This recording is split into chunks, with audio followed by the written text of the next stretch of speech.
All right, guys. So I saw that Piers Morgan had on Nerdrotic and the Critical Drinker to, I guess, talk about the Oscars. I was kind of intrigued by the title because I'm guessing somebody on the panel is gonna be like, "Anora's just a prawn movie." Can I say that word on YouTube? I don't even know. Um, and I find that to be very strange because, like, wouldn't a conservative like Anora because it talks about the darker side of sex work or whatever? I I find that very confusing. Like a conservative wouldn't take this as like a win to then use to criticize sex work. I don't know. But anyways, yeah, let's just see let's see what they have to say. I also just want to again recognize and honor the sex worker community. What is this music? Well, I feel like I'm listening to like the Harlem Shake. Oscar nominations are equal to Gone with the Wind. It's terrible. It's a terrible movie that didn't even deserve to be nominated for what sex work is something in which a person has agency and choice. It's like if Richie Williams was inspired. Yeah, you ruin it like this, it just becomes embarrassing. Well, it's only massive, bring her out, you know? Well, last year, thanks to Barbie and Oppenheimer, the Oscars were labelled the year of the blockbuster. This year's theme might be apparently massive movies most of us haven't seen. Nominations were led by The Brutalist, The Substance, Emilia Perez, Real Pain, and Nora and The Complete Unknown. Well, most of them were completely unknown, not just to me, but to most people, I would imagine. As a result, some are calling it the most niche and indeed, in the end, the dullest Oscar ceremony there's ever been. Where's Will? Dude, this is such a boring thing of like, I don't know, like go watch some of the movies then. Like, it's always so funny when like one of the criticisms of the Oscars are like, I haven't seen any of the movies. Nobody's seen any of the movies. And it's just like, what? These aren't like, I don't even think these are like the most niche movies. Like, A Complete Unknown, like that stars Timothy Chalamet. It's a biopic of Bob Dylan. Dune Part 2 was nominated. Wicked was nominated.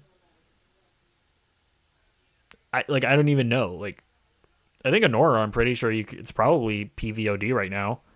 The Brutalist, I think, is hard to see, to be fair. Like, overall, I think it's fair to say that like these movies should be widely available because there definitely are a couple movies that I think you literally just can't see right now. Like, there was like that prisoner movie. Was it Sing Sing? I think. Like I remember at one point I was gonna try to watch some more of the Oscar movies, and I was like, I can't find you anywhere. So what do you want me to do? But even still, it's like the only aim of the Oscars should be to vote in whatever the best movie of the year is. I don't think that. I don't think you should be voting based on popularity or anything like that.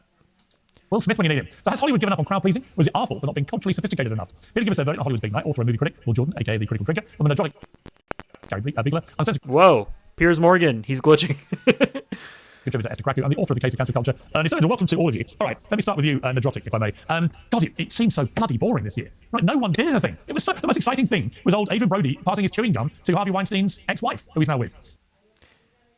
Bro, like, I don't know. Like, Conan did a really good job hosting. I think generally speaking, most of the presenters were like fun. Like, this was actually a pretty good year for the Oscars. I mean, obviously we all want like assaults and and freakouts because it's entertaining, but like, I don't know, like just based off of just the actual show itself, definitely better than fucking Jimmy Kimmel, who is like literally the most boring human being to have ever existed in the history of the world. Like Conan did a great job. I don't know. I thought it was a pretty solid year for the Oscars, but I guess it's not enough. Like obviously these people want to be able to make like a show about how crazy and wacky and wild this celebrity was. Yeah, that was a good catch, by the way. Very good. Passing it. I mean, I would have put it. Well, I would have put it under my. Well, we've got a clip, I think. Let's have a look at that. Yeah. Let's see Adrian Brody tossing the gum. This is like the most that they can make a. This is the most that they can turn into a story. It's like Adrian Brody threw his gum at his wife. We must now have a discussion about this. Like, why?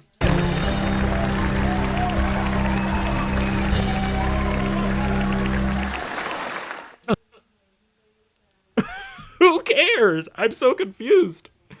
I don't even. What? Why are we talking about that? So if I tried that stunt with my wife, she'd have gone absolutely ballistic. And it's also, we just get our heads around the fact this is kind of one of the first big public outings of this couple, where you've got this incredible actor, and you've got the ex-wife of Harvey Weinstein, and obviously no shame on her for what the beast of a husband did, but it's still a pretty random thing, isn't it, to see it play out in the front row of an Oscars event? No. I quite literally don't think it's possible for me to care less about that interaction that I just witnessed. Like, like this is so stupid. Like, I don't know. Maybe like talk about the movies. Like, I don't know, Piers. If you want to have a segment about the Oscars, maybe watch some of the movies that were nominated and have a conversation about the movies themselves. What is this? And especially catch a piece of gum being thrown at her. That was extremely weird. But the show itself, you could tell a memo came down to refrain from anything overtly political. Outside of, I would say, 3 instances, this was bland as it gets, and they needed to do that. Conan O'Brien has been the best host of a very bland. It's a long I thought he was great. Years. I thought he was great because Conan's a bit like the old school, going back to Johnny Carson, Jay Leno, these guys. They didn't play party politics. They didn't take a side. You know, they gently whack politicians, but on both sides. And what I liked last night was it wasn't a big political fest. Hasn't the Oscars been like relatively apolitical for like the past few years now? I'm trying to remember. Did Jimmy Kimmel ever get super political? Like, at what point? Like, why do we always have to talk about politics? Like, why does that always have to be a factor in our analysis? Like, if something is apolitical, like, why do we have to talk about the fact that it's apolitical? God, it's so stupid. No, it wasn't. It was a snore fest for the most part, and most of these movies, as you said, nobody's seen. The Best Picture winner was made for $6 million, which is great. That's great for independent film. That's roughly Harrison Ford's weed budget on Captain America 4, and it won Best Picture. Is it good for the Oscars? Because I just have a feeling like this. Like, you want the Oscar-winning movies to be things people have actually seen, don't you? Yes, you do. No, you just want the best movie of the year. That's like one of the dumbest things I've ever heard in my life. You know, I really respect the MTV Movie Awards because they pick the popular movie in order to get people to view the program. No, that's retarded. That's why, like, no offense, but that's why, like, fan-voted stuff is just, like, I don't really care that much about because fans have probably watched, like, 5 movies every year. Like, fans have watched, like, or they've played, like, 2 or 3 games a year. You know, when you look at, like, the average, like, person that's on the internet that's possibly allowed to vote. So it's like, no, like, yeah, I much rather respect the Oscars, which is, like, people in the industry voting. I much more respect, like, the Critics' Choice Awards. Honestly, I feel like the Critics' Choice Awards is probably the best award show or awards voting body because it's made up of critics whose jobs are literally to just watch movies. And so I feel like when they vote somebody for Best Director or Best Picture, like, that specific group of people is probably the best, the most worthwhile. But then the Oscars also has interesting stuff where it's like, I think it's like when you get into Best Editing, I believe the people that vote on that are like a bunch of Hollywood editors. I believe directors vote for the best directors. I believe like the best makeup and hairstyling gets voted up by people that actually work in that industry. I think that's how the Oscars work. I could be wrong. And I don't. I think there's a double message here because they really wanted Anora's a true independent film, and they really wanted that to win because they need to reinvigorate the independent film. That's their minor leagues, and it's been, thanks to streaming, it's been destroyed. But for I just, like, what is the point of this? Like, I just don't understand. Like, or maybe they just thought it was a really good movie. Like, what is the point of trying to read somebody's mind and, like, deciding that I know what they're thinking. I know why they claim to have liked a piece of art.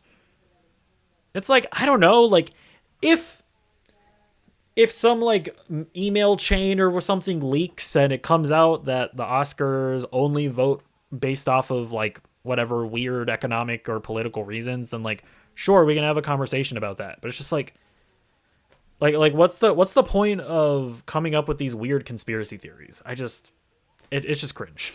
viewership, I don't know what the ratings are going to be. I'm guessing pretty low Terrible, because nothing really happened. We were praying.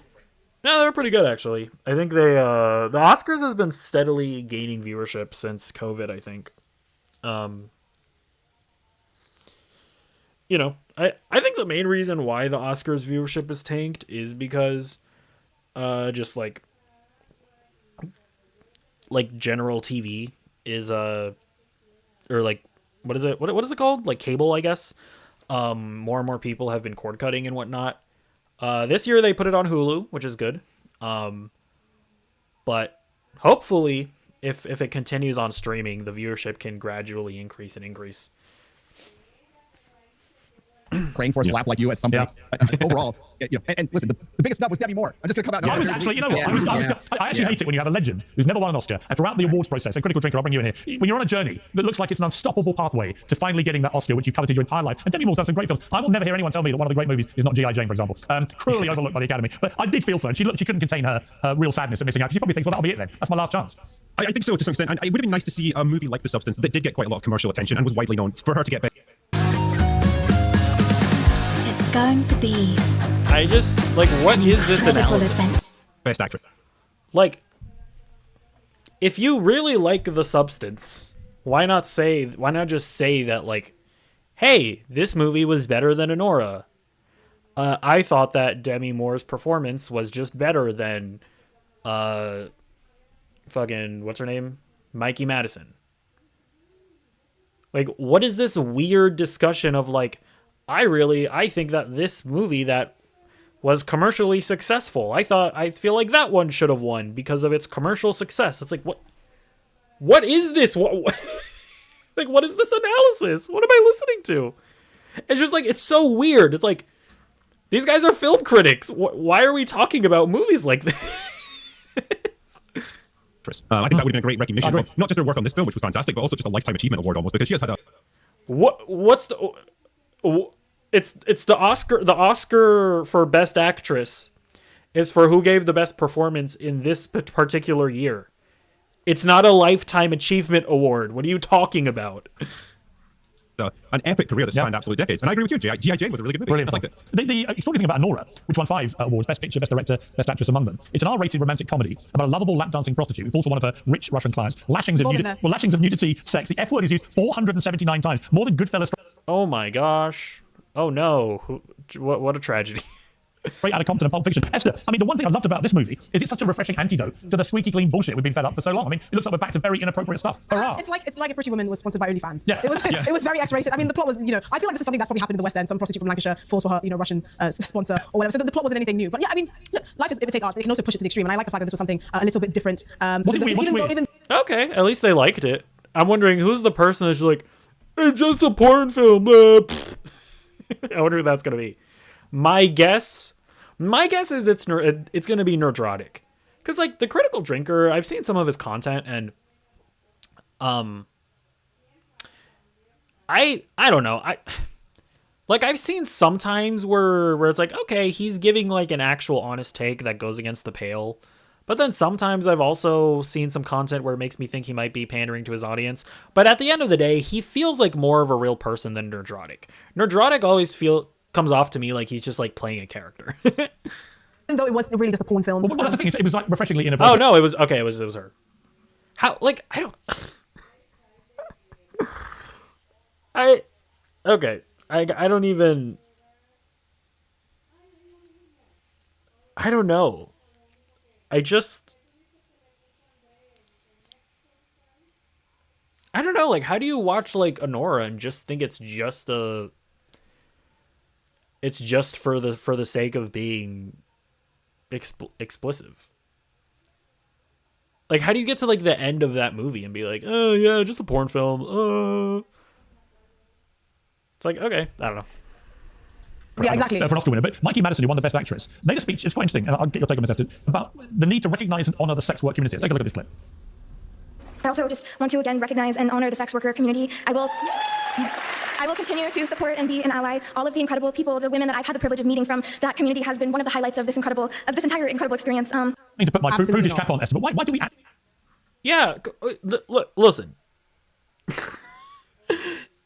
if most guys are out, like, it does annoy me that like like we all know that all of you guys, like, you watch prawn, you know. It's like there are a lot of people out there that go and get services from these workers. It's like, okay, well, like, if you're doing all of this, then why do you always feel the need to put them down? Like, I don't know. Do I necessarily think that they need to be, like, honored? Would I necessarily go out of my way to do that? It's like, probably not, to be honest with you, just because I don't really think to do things like that. But it's also like, it is always like, every time I see people like make fun of or demean like porn stars and stuff like that, it's like, bitch, I know you'd be looking at that. I know what like, we all know.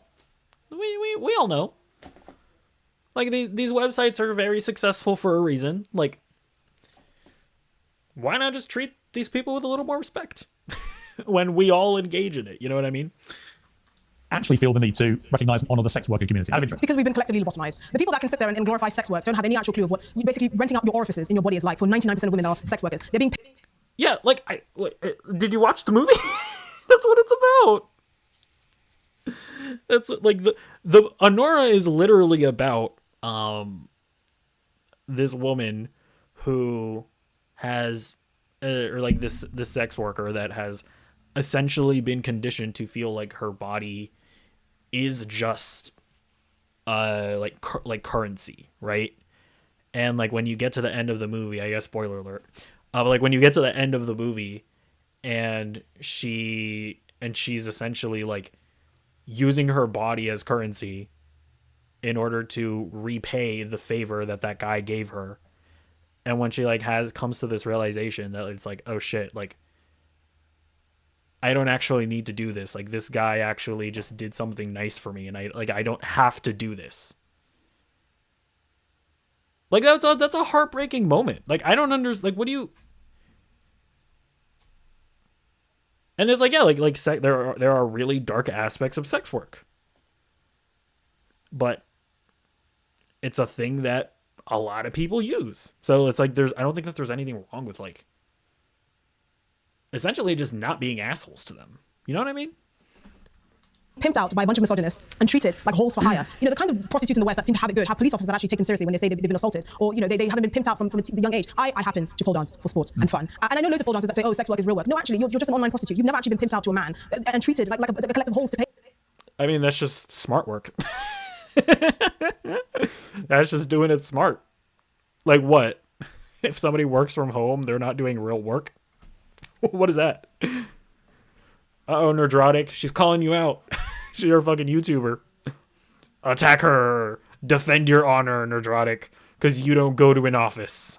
Pay for. Why I'm sorry, are you shaking your head? misogynistic, and you have to be a man to see it this way. Because if you're actually a woman thinking there's something respectable or even desirable about sex work, you're completely missing reality. All right. It's horrible. Ernest seems to be missing that reality. Ernest?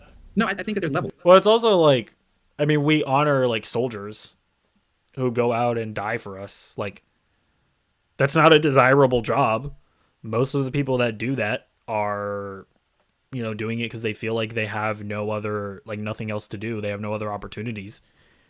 And so they do something that's pretty rough mentally, physically. And so we pay them some respect. You know? The sex work, exactly the same as being a soldier in the military. That's my take. Right, there's levels to it, and I think that there are, you know, what you're talking about in many ways is human trafficking and exploitation. That's right? what much of sex work is. I hate to break it to people that want to glorify it. Well, to be clear, sex work in the way. That's like, it's like saying like somebody being like kidnapped and forced to like fight in like a black market like cage or something like that. And then somebody's like, hey, you know, I like MMA. And she's like, you know, like much of MMA is actually like illegal cage fighting, blah blah blah blah blah. And it's like, well, okay, but I'm talking about UFC, bitch, where everybody's consenting. Which is being talked about in Honora and for others, is something in which a person has agency and choice. If you're in a situation where you're being exploited without agency and without choice, that is not sex work. And I think I can tell you the overwhelming majority of women would not choose to do that. But this is the thing. Here's the thing. As a woman who knows other women, the overwhelming majority of women do not want their bodies to be treated as holes for hire. I know this may sound crazy to men that think, oh, so long as we pay for it, it's all above board. But I'm telling you, the lines are very blurred. But also, Ernest, regardless of what you think of the industry, and you both obviously got different views about it. But it's just like, yeah, obviously, like, we should all strive for a society where people don't do things because they feel like they have to. Like, I don't think anybody's going to disagree with that. But okay, now let's get into it. Like, what would you do about that? Like, do you advocate for, like, I don't know, socialized healthcare? Do you advocate for, like, raising the minimum wage? Very curious to see, like, what policies these people, all of these guys have in order to actually make the world a better place. Regardless of that, is the Oscars an appropriate? Given it's watched by a lot of families and young people, it aired early in the evening. Is it appropriate to be making a big point of honouring the sex worker community? Yeah, sure. Who cares? Like, first of all, do families watch the Oscars? That's the first thing I would ask. Do families actually watch the Oscars, or is it mostly just adults? But also, it's like if you have a kid and they're not going to know what the fuck sex work is, and if they ask you about it, then you give them, like, whatever response you want to give them as a parent. It's like the Oscars literally opened up with Conan coming out of Demi Moore's body from the substance. Like, I don't even know that the Oscars is, like, a familial thing. Hey kids, let's sit down and watch this 3-hour long award show. Yes, Daddy, I would love to do that. In that way. As if they're curing There's cancer. a lot of people that have critiques about what it is. I mean, people give their acceptance speeches on various topics. I mean, one could argue that The Departed was a very violent, grotesque movie by Martin Scorsese, and many of his films have been celebrated, honored, and nominated by the Academy. I didn't hear people stand there and say, I'd like to honour the gangster community. Well, no, but there is. Well, there you go then. What are you talking about? The party was literally about the gangster community. Why? There's no comparison.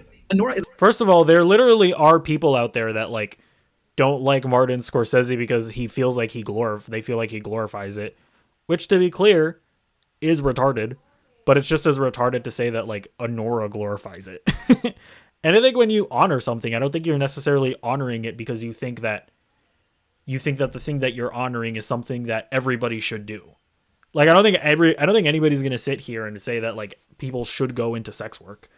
But, like, you know, the people that do it, whether they do it because they like it or whether they do it because they feel like they have to do it because it's their only choice, it's like, yeah, like, we should probably, as a society, not be assholes to those people.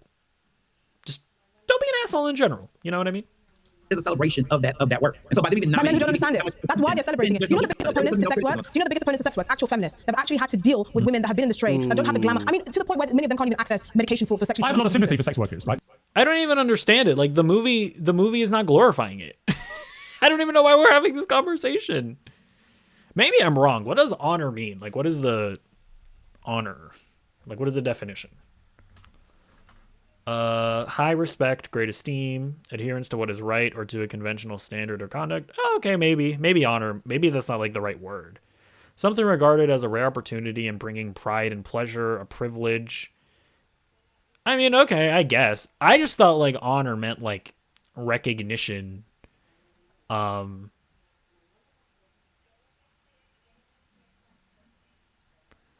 Like recognition of that somebody's like kind of like that somebody should be like respected. I mean, I guess sure, maybe honor might be the wrong word, but I mean, honestly, looking at these definitions, it's like, should we be honoring people going into the military? Like, I don't think so. Like, I don't know, should we be like honoring people that go off and like die in wars? It's like, I don't know, dude. Like, that's like kind of a fucked up thing. So, I don't know, dude. Like, this is just such like a cringe thing to say. Like, if Anora was actually like a movie that was trying to like encourage people to do sex work, then sure, this would be like, I think this could be this could be a proportionate response. But like when the movie itself is not like does not have the message of like, hey guys, sex work is awesome, then they're like, why are we gonna get all this upset because Mikey Madison maybe used the wrong word in saying that she would like to honor the sex work community? Even though, again, if we're just taking the movie and what the movie is trying to say, the movie does not have the message of like, sex work is awesome, guys, everybody should do it. So, I don't know. But to be fair, if that's what honor means, where it's like to honor something is to say that it is something that is good and that should be done and that is just and morally righteous, then sure, I can agree with that. Right, to be clear. And I certainly wouldn't want them to be demonized or to be vilified at the Oscars or anything. It just seems to me a bit of a leap to then make a big point of, hey, look, we've got the global televised event, and we feel this need, as she put it, to recognize and honor that community. I found that a bit of a leap too far. Let me bring Nerdrotic in here. With the Planet Fitness Black Card, you'll get your first month free when you join today. Sign up for just $1 down. About a joke that Conan O'Brien made about Carla Sofia Gascon. Now, she's the transgender actress who was nominated for Best Actress, despite obviously being born a biological man, and was favourite to win until a bunch of tweets came out, which made her out to be a pretty unpleasant piece of work, Islamophobic, racist, homophobia was in it. It was a full 9 yards. Let's see what Conan said about Carla. Gascon is here tonight, and yeah. And Carla, if you are going to tweet about the Oscars, remember, my name is Jimmy Kimmel. I love Conan. I've done his show a few times in the past. He's such a cool guy. He should have been the all-time great late-time guy, actually. And he got cruelly stitched up. It's a brutal world, that late-night world. But Nerdrotic, what struck me as fascinating is two things. One, imagine if Carla Sofia Gascon had won Best Actress, with all the raging debate about, say, trans athletes, which Trump has banned and so on. This whole thing of trans women taking jobs, accolades, awards, records from actual biological women. I think that would have massively intensified this debate if you'd had... I mean, like, again, I always thought it was weird that they even have separate categories for actor and actress, because it's just like, why not just have the best performance of the year? Why not make the Oscars even more of a coveted award than it already is? But you know what? I'm going to be honest, when it comes to the whole trans thing, before I even want to have a conversation with you about it, I need to know, like, are you religious? Because if you are, then just, like, shut the fuck up. Okay, I don't mean to come off this aggressive, but this is kind of where I'm at politically. It's like, you guys like they're like, I have people in my life that made the decision to vote for Trump because of like all the trans stuff, and I'm just like, you understand and recognize that and by the way, this is an overtly political topic, so I'm just going to give some of my political opinions here. So anyways, I don't usually get this deep, so don't subscribe or unsubscribe because you want to hear or not hear my political opinions. But it's like, bro, you understand that Trump tried to steal the election in 2020. Like, you understand that he's a traitor to this country. You have sympathy for illegal immigrants and think that it would be wrong to just deport them. But you couldn't bring yourself to vote for Kamala because some transgender athlete maybe wrongfully played in a sport. I'm just like, bitch, you are a schizophrenic that talks to a random man in the sky every now and then. The fact that you have this much of a beef with trans people is actually insane to me. So I just, like, when it comes to the whole transgender thing, I need to know, are you religious? If yes, then actually just shut up. That's where I'm at. An actual transgender winner of Best Actress. What do you think of that, first of all, before we get to the tweets? Oh, before we get to the tweets, I think that's what everybody was looking for until Carla Sofia Gascon torpedoed his own career. By the way, I watched the movie. He plays a guy for the first third of the movie. Then he plays a woman. He was up for Best Actress. It would have been a joke. It would have been the ultimate joke and shown that Oscars aren't taken seriously. The world isn't taken seriously. Nobody wants to see this. I saw the movie. It's terrible. It's a terrible movie that didn't even deserve to be nominated for one, much less more Oscar nominations or equal to Gone with the Wind and more than a couple of Lord of the Rings movies. It was a total virtue signal. And my conspiracy. You know what? At least he admits that it's just conspiracy. Although, to be fair, I mean, okay, actually, hold on. This isn't even so much conspiratorial. Just to be clear, it is actually completely understandable to actually have some conspiratorial attitudes towards this, because when Amelia Perez was nominated for so many awards, and that I don't think actually ended up winning any of them, it's actually not that conspiratorial to maybe think that Oscar voters were like, Like, I might personally think that Amelia Perez deserves to win here, but I'm just gonna not. to be totally fair to Nerdrotic, that's actually not a crazy thing to think. Editorial line, Piers, is that they might have discovered that the culture had shifted and they found a way to get out of that. I think Sophia should have backed out and allowed a woman to be up for Best Actress. The other thing is, what was she doing at the ceremony? He, whatever you want to call Carla. Look, I think people can use any pronouns they like. I don't really know what to call transgender people anymore, because I feel so strongly about the erosion of women's rights that's been going on that it feels almost a contradictory thing to then refer to them. I don't, like, what even is this? It's just like, if you think that trans people are valid, then you call them whatever their preferred pronoun is. If you don't think that they're valid, then you don't participate. Like, what is this weird, like, mental gymnastics thing that Piers is trying to play here? I don't get it. with female pronouns. However, if that's what they want to be called, to me, it's a lesser issue than the reality of them, infringing on women's rights. So let me come to this issue of the tweets, because it seems to be a critical drinker that if you'd had say, for example, a Republican supporting... And again, I'm just going to repeat again that if either of these four people are religious, then you are just as ridiculous as trans people, if not more. I'm just going to keep pointing that out because I'm actually like so sick and tired of this trans issue. I don't even care anymore. Male white actor who'd come out with a bunch of racist tweets which emerged. That person would not be sitting there near the front of the audience at the Oscars, right? Not true. Last time I checked, you weren't called critical drinker. Critical drinker. I don't think that person would be sitting there, would they? They absolutely wouldn't know. And we've seen this happen before with many actors that have been cancelled because of things that they've said in the past. Like something as simple as an offhand joke that was perhaps acceptable 10 years ago isn't now. James Gunn, for example, he made some slightly off-color tweets, shall we say, back in the day, and that set his career back for years. He was fired from Marvel, had to completely... I mean, they were more than off-color, just to be clear. I defended him in a column, but I was one of the very few that did. Yeah, but that's an example. Like if he had been... Although, if we're going to make this like a racial thing, I mean, when you look at the things that James Gunn tweeted, the fact that he was then able to rebound the way that he did. By the way, he was just fired from Disney. After that point, literally every other studio in Hollywood were like, come over here, James. The water's nice and warm where we are.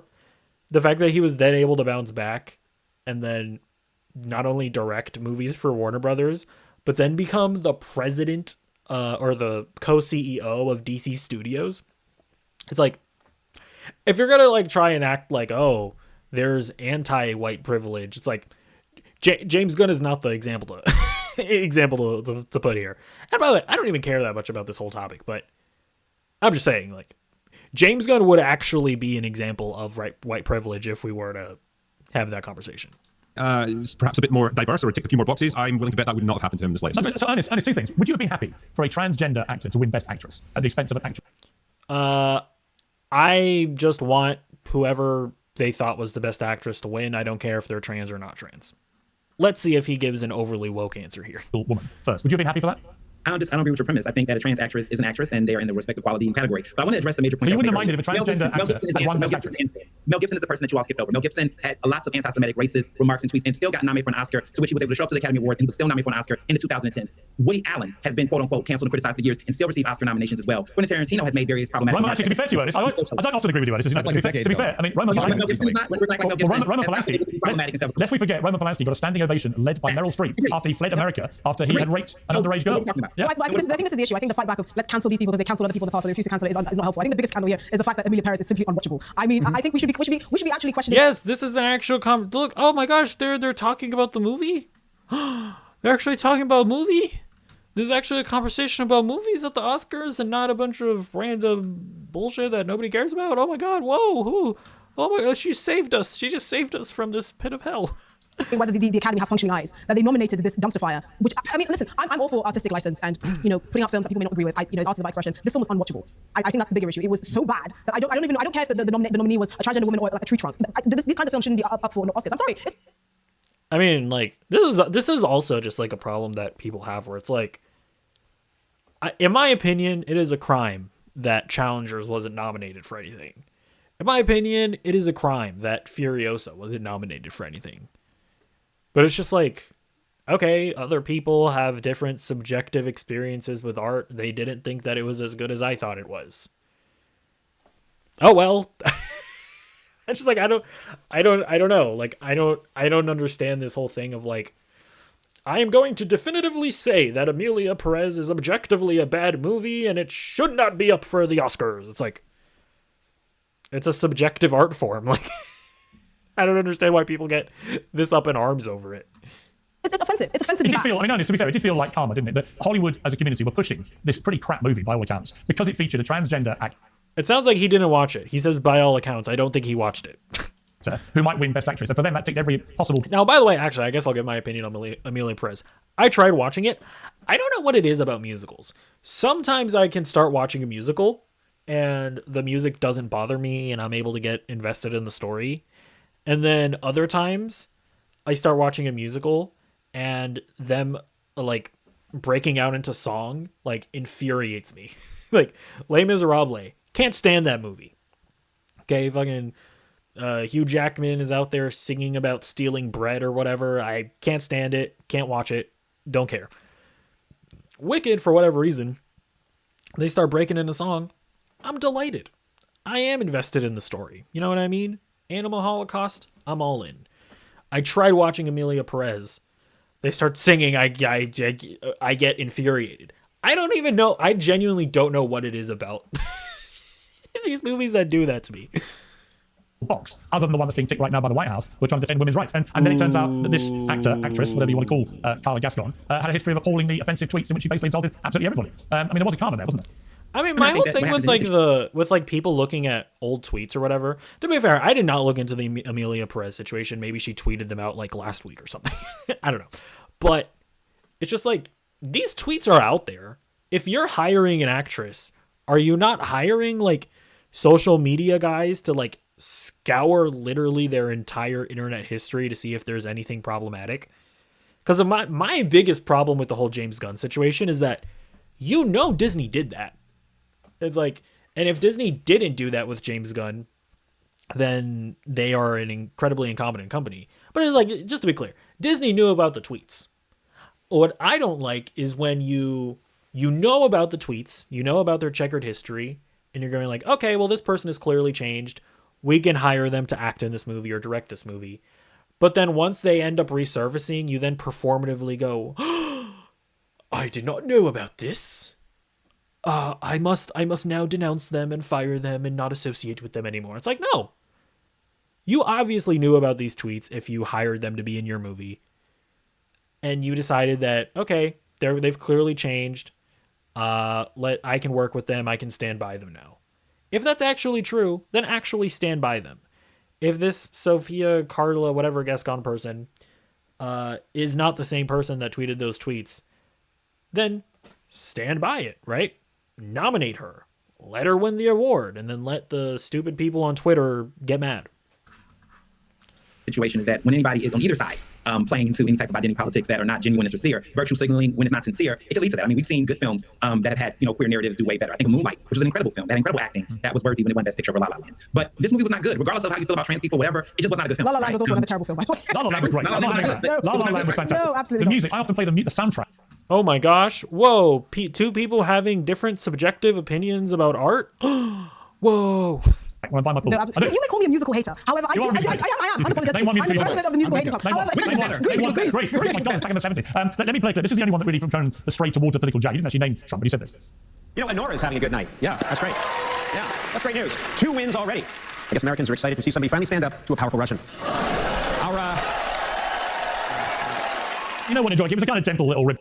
I'm going to be honest. I don't understand how, as an American, you don't see Trump like just constantly choking on his words with Putin's cock just like jammed down his throat, just guzzling buckets upon buckets of cum, and not be infuriated. I'm gonna be honest, I don't get it.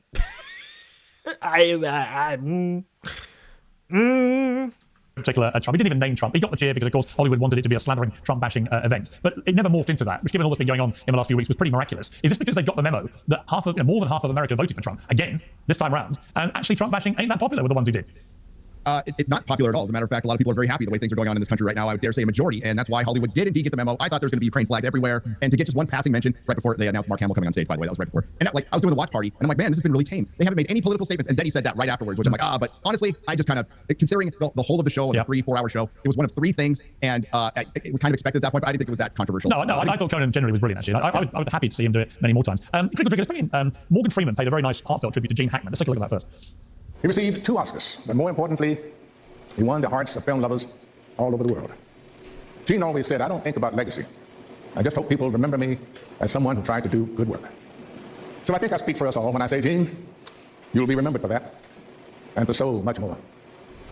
First of all, critical review. I mean, Gene Hackman, we'll come to his stature as an actor. I just remember thinking, when I heard about his death, I couldn't remember a bad movie starring Gene Hackman. I mean, almost, he's made over 80. I'm sure there are. I mean, Behind Enemy Lines wasn't great, man. I'm not going to lie. I love that film. Oh, no, you've gone too early. We've got about 50 million followers. We're in the billions of views, and we're a small team. Before we get to his body of work, which is incredible, the circumstances of his death are so weird. Someone said to me, what do you think happened? I said, well, from everything I'm seeing, reading, picking up with my sort of journalist... I don't know. Listen. I don't necessarily want to, like, espouse on on somebody's death. I don't know. This is not content that I'm interested in making. Bang. He just. I think at some point in the 2000s, he basically became a parody of himself. Although, based on what I've kind of read, seems a little weird, but we'll see. Just stop trying, and that's been it for him. Let's talk things. I think there was something about going broke too. I think it was. He was doing it for I heard that. Is there a bit of a divorce settlement? Yeah, it was. I want to end with James Bond because, because it's interesting as to that Amazon have got their clutches on the Bond franchise. Given that the actual Bond franchise has done nothing since Daniel Craig was supposedly killed off as a character, I'm actually excited he's coming back at all because I love Bond, and I hope they do restore Bond a little bit back to the one that all men and women I know, apart from Ernest, would love Bond to be, which is no more crying, plenty more shooting, a lot more drinking, A lot more shagging. and a lot more shagging. I'm going to be honest. I've only ever seen the Daniel Craig Bond movies, and I've not even seen all of them. But I remember I liked them when I was a kid. I was like, yeah, this is fine. I don't know. Like I'm scared to watch like the older Bond movies and be like, oh, this is kind of dog shit. Because this happened. I think last year when all the like Rachel Zegler stuff was going down. I was like, yeah, let me watch the original Snow White.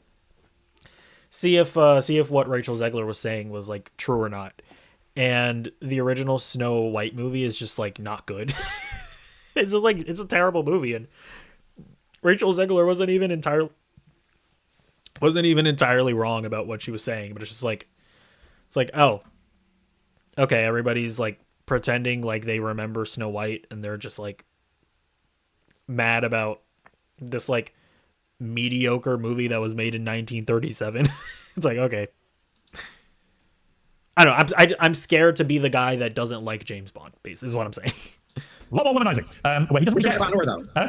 But you're bugging about Nora though, about the sex work. I enjoy it. I love Shagfest. Let me play it. Last night, for some weird reason, they didn't have live performances for best song, which may say a lot about. But again, it's true. It's like, listen, it is simply normal for people to enjoy these things. Let's not be assholes to the to the people that make them. Instead, they did a musical and dance tribute to 60 years of James Bond, and by common consent, it was awful. Let's take a look. Okay, I don't care about any of the dance numbers or any of the musical numbers at the Oscars. They just shouldn't do them. It's just like a waste of time.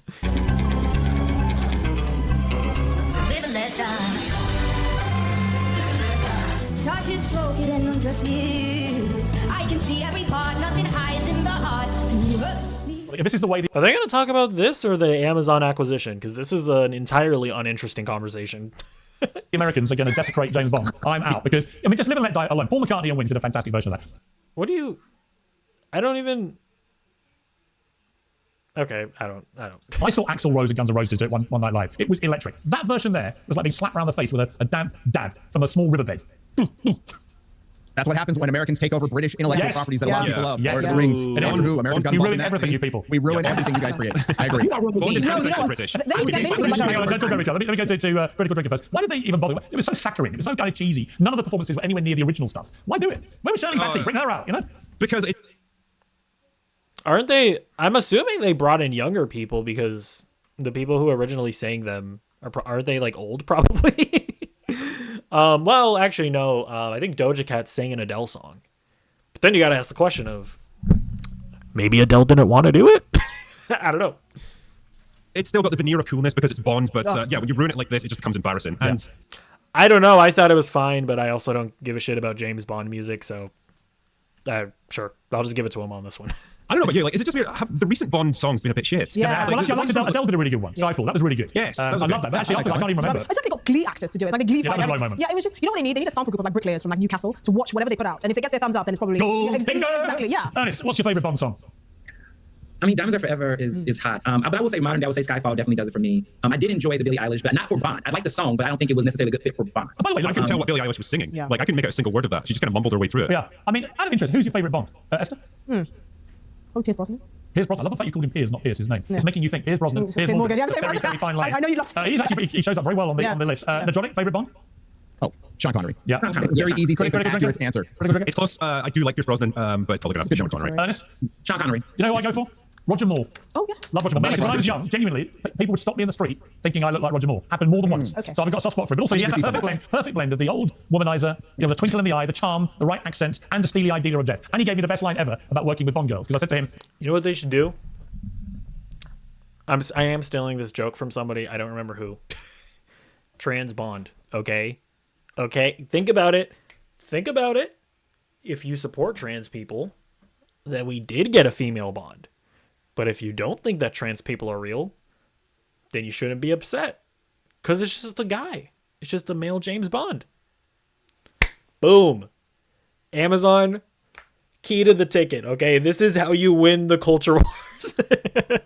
Roger, I interviewed him for my life story show. I said, Roger, what was it like, doing the love scenes? He said, well, Piers, he said, let me just tell you a little story. What I used to do was before we would do any love scene, I would say to the lady playing the Bond girl, I would like to apologize in advance if I get overexcited. And then he paused and he said, are they not going to talk about the Amazon acquisition? Did they lie to me? That's funny. Esther, you haven't laughed. I can't believe it. I thought that was hilarious. Did they lie? Yeah, maybe you had to be there. I thought it was very funny. Anyway, Esther, your grim face there was devastating. My God, you killed my punchline. Anyway, we'll leave it. Rather like the Bond tribute itself, we'll leave on that low note. We struck a dumb chord with people. Thank you all very much. I appreciate it. All right. I don't know. That was a fine, I guess, video, but I mean, okay. And in their defense, it's a political show, so they're obviously going to like hyper fixate on political topics. But it's like it is just like a little frustrating though. Like it's just like so much of these things are like so overly politicized. It's like we have to have a conversation about the fact that it wasn't political. Like why? It's like, then just talk about the show if it's not political. Talk about the movies. I don't know, Piers Morgan, if this is a segment that you plan on watching, the same way that you would probably read news articles in order to prepare for a segment, maybe watch Honora, maybe watch Emilia Perez, so you can actually have a conversation about the art itself. I don't know, whatever. Let me know what you think in the comments down below, and I'll see you in the next video. Goodbye.